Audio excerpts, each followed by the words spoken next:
машина менен. Машинаны өзү айдап калды, Кудайым буйрса. Метастаз берип элестет. Жашоо бүттү деп чыгарып жүргөн адамдар мынакей бул жерде бардык кагаздары бар.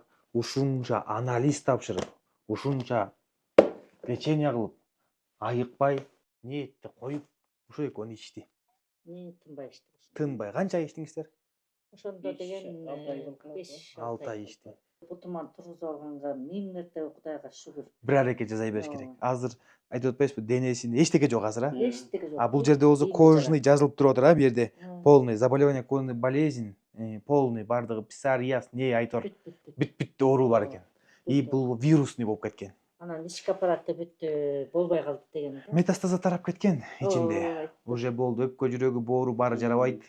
Уже баарында метастаза бар. Уже буга химия деле, сайзаңар деле эчтеке болбойт, көтөрө албайт.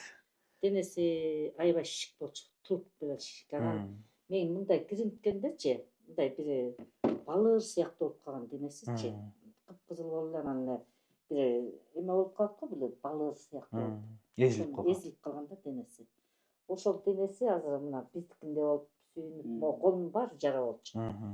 Эчтеке мындай. Анан бул тырмактары жарылып, анан сары болуп бутунуку. Анан кадимкидей тырмагы да оңолбоду, мынтипчи. Азыр могул немеден да өпкө жакшы иштебей, жүрөктө нагрузка болгондуктан азыр кислород жетпей атканынан моундай карайып кетип атат. Азыр кислород болсо бул карайбай калат, а? Кислород аппараты, азыр кислород аппараты менен кичине отуруп атабыз. Буйруса кислород аппараттан уже чыга баштадыңыз акырдан, а? Азыр чыгып калды да аппараттан. Чыгып калды. Ушунда жүрүп атат да кенен. Жүрүп атат азыр мына. Мурда жүрбөй калганда антип. Жок. Мисалы үчүн мен жаңы келгенде этажда турам да. Бул комнатадан туалетке баргыча уже темтелеңдеп бөгөлүп кетчи, баш айланып. Уже ошо туалетке жетпей калган ичинесиңерби? Анан муну ичкенден баштап Кудайга шүгүр, жакшы, мына 7-8 ай болду. Азыр өлөктөп чыгарып бергенден маңдайымда турат да. Машалла.